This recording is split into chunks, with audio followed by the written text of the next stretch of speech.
আমরা রিপ্যাট্রিয়েশন করতে চাই এই জনগোষ্ঠীকে তার সম্মানের সাথে, ডিগনিটির সাথে, সেফটি সিকিউরিটি এনশিওর করে তাদেরকে তাদের দেশে, তাদের মাটিতে আমরা ফেরত পাঠাতে চাই, যাতে তারা তাদের দেশে গিয়ে ভালো থাকতে পারে, কাজ করে খেতে পারে। 12ই ফেব্রুয়ারি একটি সুষ্ঠু নির্বাচনের পরে বিএনপি সরকার গঠন করেছে জনগণের একটি বিশাল ম্যান্ডেট নিয়ে।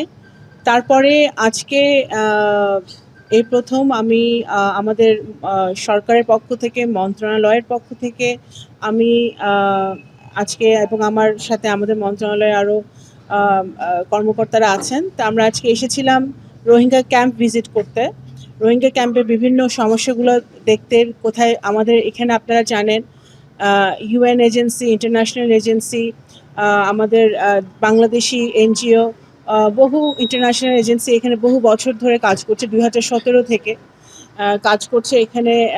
রোহিঙ্গা জনগোষ্ঠী বিশাল যে 1.3 মিলিয়ন এখন আছে, প্রচার করে শিশু ভূমিষ্ঠ হচ্ছে।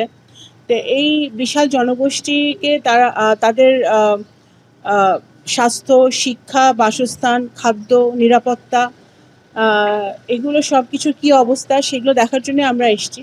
আপনারা জানেন যে আমরা সকলেই জানি যে এটা একটা বাংলাদেশের জন্য, সারা পৃথিবীর জন্য একটা আন্তর্জাতিক সমস্যা।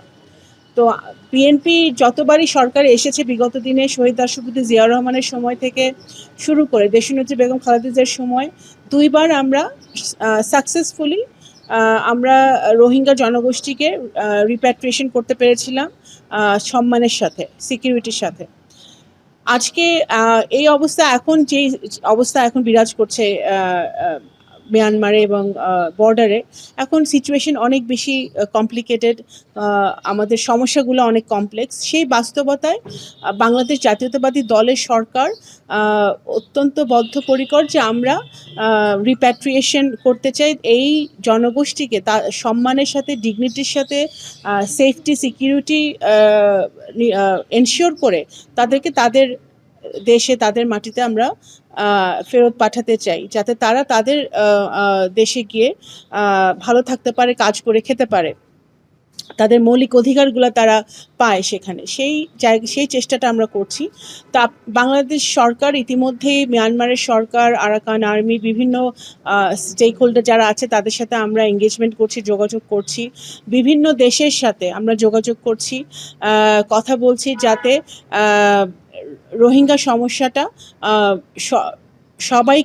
সবাইকে নিয়ে সমাধান করা যায়। সবাই যেন, আপনার চীন আছে, ভারত আছে, আর আসিয়ান দেশগুলো আছে, আমাদের মুসলিম দেশগুলো আছে, ওয়েস্টার্ন দেশগুলো আছে, সবাই কিন্তু এখানে অবগত আছে যে এখানে একটা বিশাল, পৃথিবীর সবচেয়ে বড় একটা রেফিউজি সংকট রোহিঙ্গা সমস্যাটা।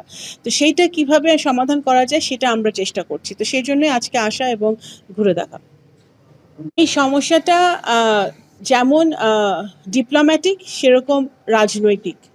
এখানে শুধু ডিপ্লোমেসি দিয়ে বা শুধু পলিটিক্স দিয়ে এই সমস্যার সমাধান হবে না, এটা মাল্টিল্যাটারালি এই সমস্যার সমাধান খুঁজতে হবে। তো সেই জায়গাটা থেকে আমরা সকল স্টেক হোল্ডারদের সাথে, আমি যেটা ইতিপূর্বেই বলেছি, সকল স্টেক হোল্ডারের সাথে আমাদের এঙ্গেজমেন্ট হচ্ছে, ডায়ালগ হচ্ছে, সেটা যাতে আমরা একবারে তো হবে না, ধীরে ধীরে যাতে রিপ্যাট্রিয়েশনটা আমরা শুরু করতে পারি।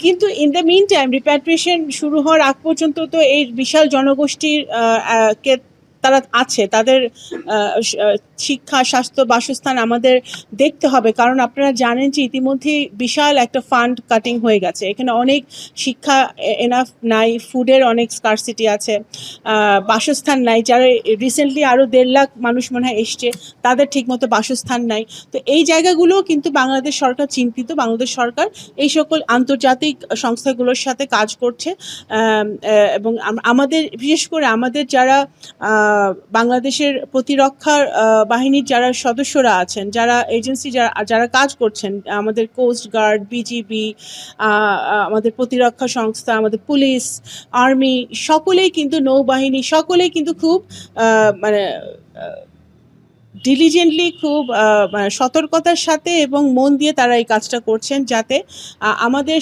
সার্বভৌমত্ব ঠিক রেখে, আমাদের বর্ডারটা যতটুকু নিরাপদ রাখা যায় সেটা ঠিক রেখে, যাতে আমরা এই রোহিঙ্গা জনগোষ্ঠীকে নিরাপদে রাখতে পারি যতদিন না তাদেরকে আমরা ফেরত পাঠাতে পারছি। তো এই কাজটা সকলেই ঠিকমতো করছে। তো বাংলাদেশ সরকার কাজ চালিয়ে যাচ্ছে, ইনশাল্লাহ আমরা আশা করব যে আমাদের যে কাজটা শুরু হয়েছে সেটার একটা সুফল আমরা ভবিষ্যতে দেখতে পারবো এবং রিপ্যাট্রিয়েশন শুরু হবে। কথা বলছি, আমরা আন্তর্জাতিক সংস্থাগুলোর সাথে কথা বলছি, ডোনারদের সাথে কথা বলছি, আবার এটা বাড়ানো যায় নাকি। কারণ আপনারা খেয়াল করবেন যে এত কিছু ঘটছে পৃথিবীতে, এত যুদ্ধ সব জায়গায় হচ্ছে যে রোহিঙ্গা সমস্যাটা চাপা পড়ে যাচ্ছে, কিন্তু রোহিঙ্গা সমস্যাটা রেলেভেন্ট এবং রোহিঙ্গা সমস্যাটা বাস্তব, এটা রিয়ালিটি পৃথিবীর জন্য, বাংলাদেশের জন্য, এবং বাংলাদেশের অর্থনীতির উপর একটা বিশাল চাপ, বাংলাদেশের পপুলেশনের উপর একটা চাপ। সেই জায়গাটা থেকে আমরা মানবিক দৃষ্টিকোণ থেকে সব কিছু দেখছি, আমরা একটা মানবিক রাষ্ট্র, মানবিক সরকার, মানবিক দৃষ্টিকোণ থেকে সব কিছু দেখছি এবং ভবিষ্যতে দেখব। কিন্তু আমাদের তো এদের যেটা আপনি বললেন যে অর্থায়নের ব্যবস্থা দিকটাও দেখতে হবে, সেটা আমরা বাংলাদেশ সরকার এই আমাদের নির্বাচনের পর, আমরা যখন সরকার গঠন করার পরেই আমরা কথা বলছি, এবং যাতে আমাদের আরো ফান্ডটা আরো বাড়ে সেদিকে